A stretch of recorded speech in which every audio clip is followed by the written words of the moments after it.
Good morning, everyone. Good morning. Good morning. It is great to have you here today. It is February 21st. It is Thursday, and it is day 21 of 4:44 a.m.s with Michelle. I'm so glad you guys could join me here. I'm excited to share some more information with you guys and get you rolling to greater things. Today, we are going to talk about SMART goals again. We started yesterday. And this morning, I'm going to run through SMART goals again really quick and then give you examples of SMART goals that you can take for yourself and use, or that you can at least use as foundations to build your own. Again, SMART goals are specific goals, they are measurable, they are attainable, they are realistic or relevant, and they are time bound. And that really helps make a goal much more achievable once you've thought through exactly what you're trying to accomplish. And that way you don't fall into those 11 fails that we talked about yesterday. So good morning for those who joined. It's been a while since I've seen you. I'm glad to have you back. And let's get started.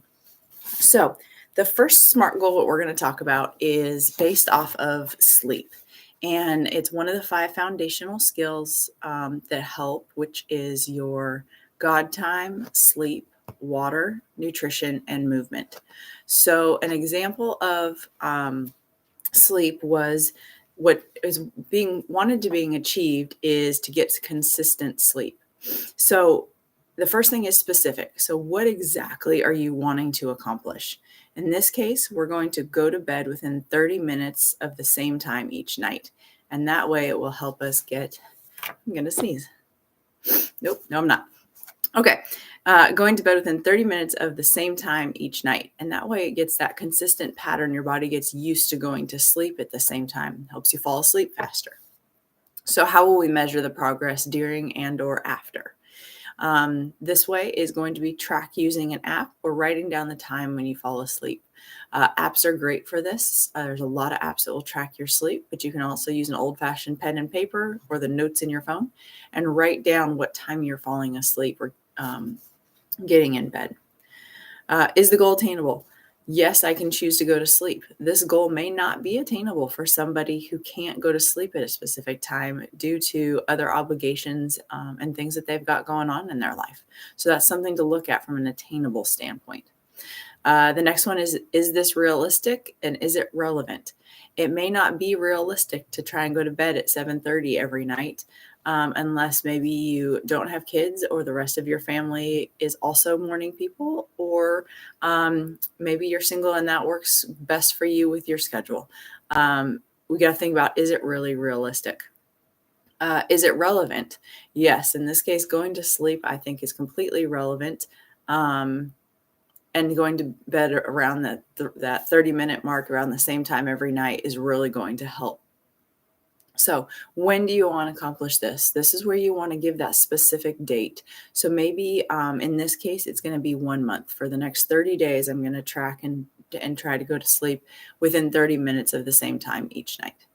And that way, this SMART goal gets you what you want to accomplish. It's attainable. It gives you that measurable aspect, and it's time bound. So it's not going on forever.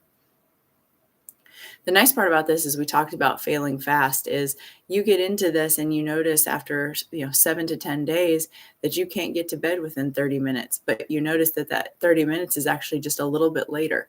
The nice part is you can push this goal and have it be a little later, and that's okay. It's about learning what's going to work for you and not sticking with an unrealistic or a goal that's not working for you. Water intake is our next example from the COR5FIT example of water where you want to get half your body weight in ounces. So the goal that this person wants to accomplish is to drink 90 ounces of water a day. How will the progress be measured during and after? Would be to use a specific cup or a bottle that you're able to track the refills out throughout the day so you know how much. Again, I showed my cup. I got it right here. This one is a 30-ounce cup, and I fill it up 3 times a day. And so it makes it really easy for me to measure and know how much I've had throughout the day. Is your goal attainable? Yes, I have access to water and a cup or something to measure it with. Days that you travel or do different things, this can be hard because sometimes we don't have access to water right when we want. It takes some planning to make sure that we have that water available to us and to find it and search it out. So just a side note there, you think we have access to water all the time, but it actually makes it a little harder. Next is it realistic?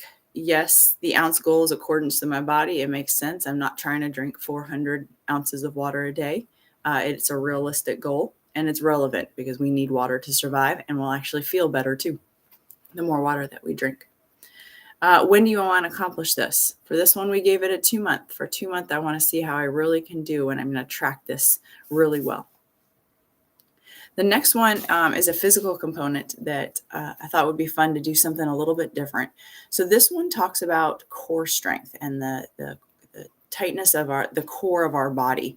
Our core is not just our abs, but all of the muscles associated around your abs, as well as the stability balance also in your hip flexors that people don't think about.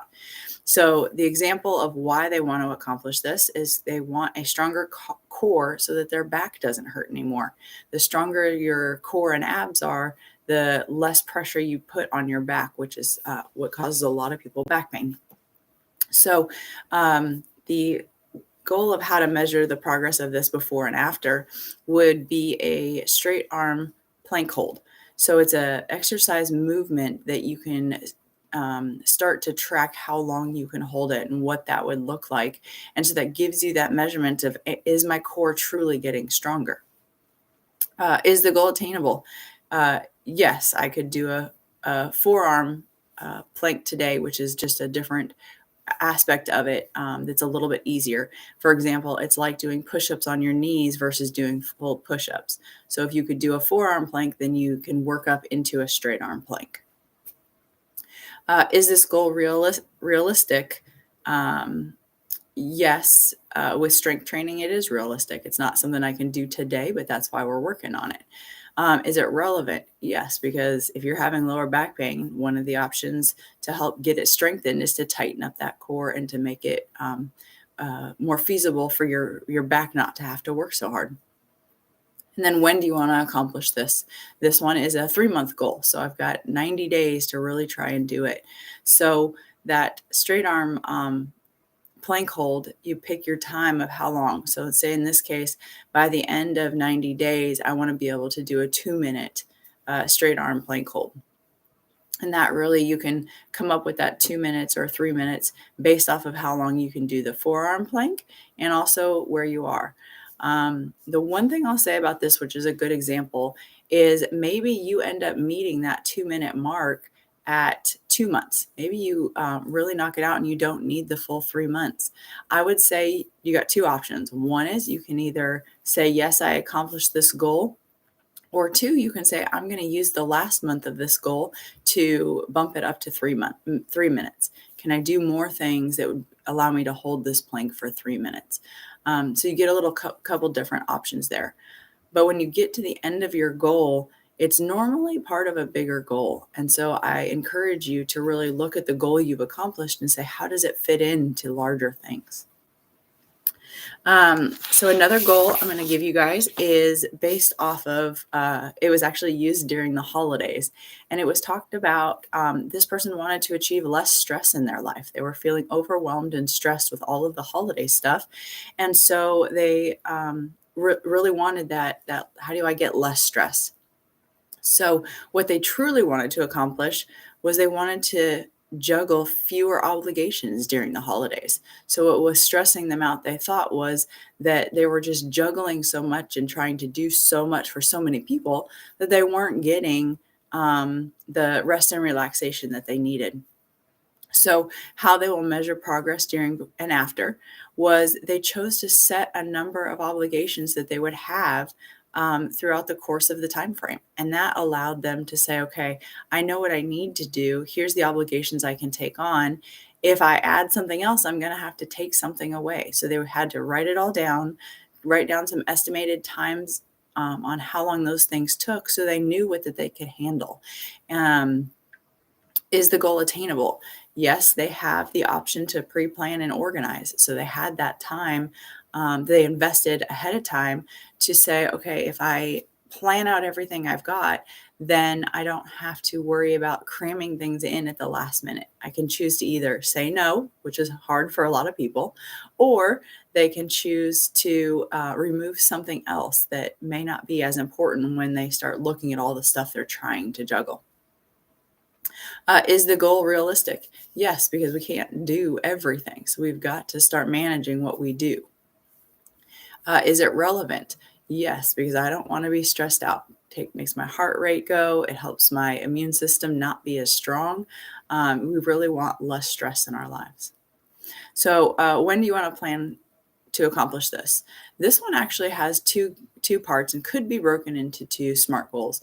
The first one is they set the plan to review before October 1st. So this was mid-September, so they gave themselves about 2 weeks in order to plan out everything that they had coming up for the holidays and write it down. And that way they reviewed that number and how many things they had going on throughout the course of the 3 months. So at the end of December, they went through and said, okay, I was able to do this, not do this, and it got me where I needed to be.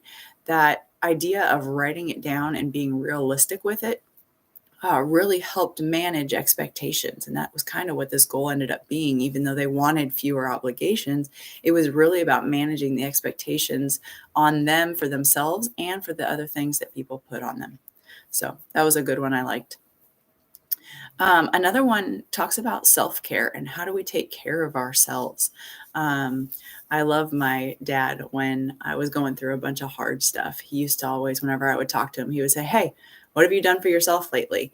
And I was so busy worried about my situation and all of the other things that happened that I didn't do things for myself.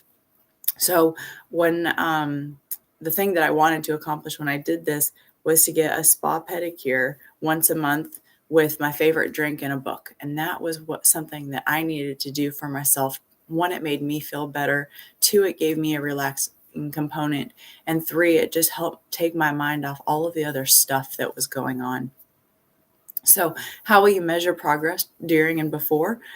This one was pretty easy. I had a book that I wanted to read, and I was able to attend each appointment. And that's how I measured it was, did I set this set the appointment and keep the appointment? Is your goal attainable? Yes, because I know where a nail salon is. I can physically get there by myself, and I have the aptitude to want to go. Is it realistic? Yes, I have the time and the money, and I'm going to schedule it. I'm going to do it. Is it relevant? For me, it was. Maybe for you, a spa pedicure is not your favorite thing, but for me, it was. So it was absolutely relevant to my life. When do I want to accomplish this? Again, this was another one during the holidays. So it was that October, November, December timeframe.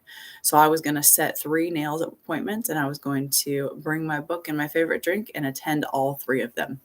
And it really helped me think, okay, what am I doing for myself? How do I care for myself so that I can turn around and better care for others? The last one I want to talk to you today is how to increase protein intake.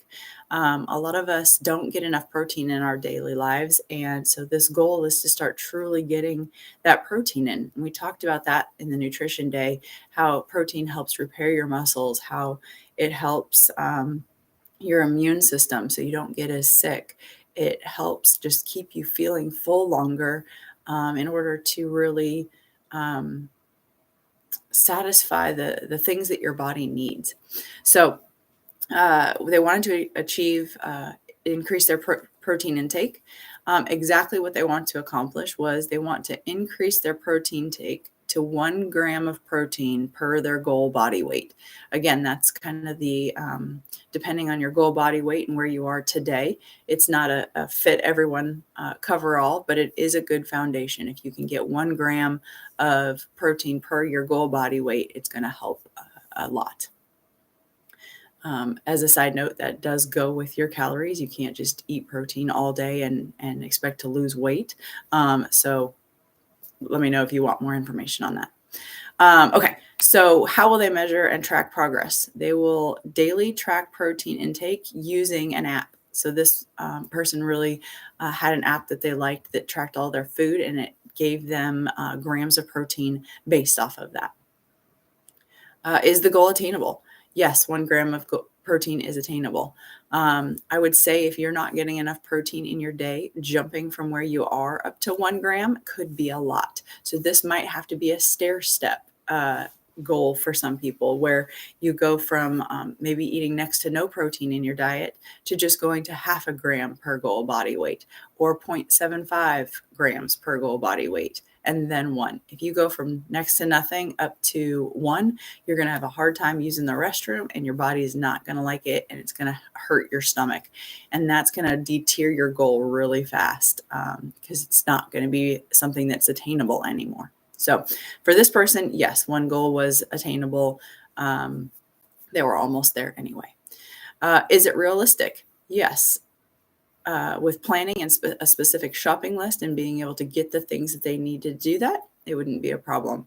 And is it relevant? Yes. This person was working on strength training and building their muscles, and they needed that protein in order to continue to build those muscles for the other things that they want to accomplish, their other goals and dreams and aspirations.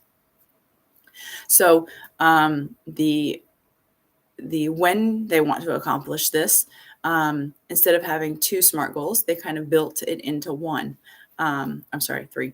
They have a 3-month goal, but their goal was to get 80% of that 1 gram, so 0.8% during the month of October, 0.9% of that gram during November, and then 100% doing a full gram a day, not a day, per their body weight, in December. So they kind of stair-stepped it a little bit through the end of the year. So I hope this has helped you guys today start thinking and brainstorming on the SMART goals that you want to create for the things that you have, dreams and aspirations that you have in your life. I'd love to hear what your SMART goal is. If you want to email it to me at admin@COR5FIT.com. I would be happy to help refine it or help you structure it differently so that it truly fits yours. If you're not 100% sure how to get your dream goal or aspiration in, please email it over to me, and I will be happy to help you guys. So your action items for today: start thinking and creating that SMART goal so that you have it to start here soon. And then subscribe and like this and comment and let me know which of these was your favorite, or if you're not picking one of these to do, what you are. Thanks, you guys. I'll see you tomorrow.